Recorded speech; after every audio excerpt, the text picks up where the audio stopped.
DISM command use होती है system की परफॉर्मेंस को बेहतर करने के लिए और सिस्टम की करप्ट फाइलों को रिपेयर करने के लिए। तो मैं आपको बताता हूँ इसको किस तरह चलाया जाता है इस कमांड को।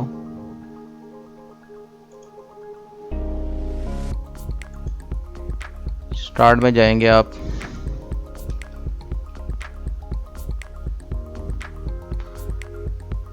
कमांड प्रॉम्प्ट को आपने करना है रन एज एडमिनिस्ट्रेटर।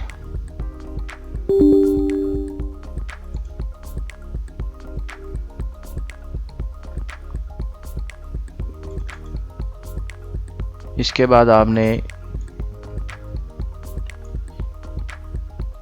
इस कमांड को यहाँ पर लिखना है,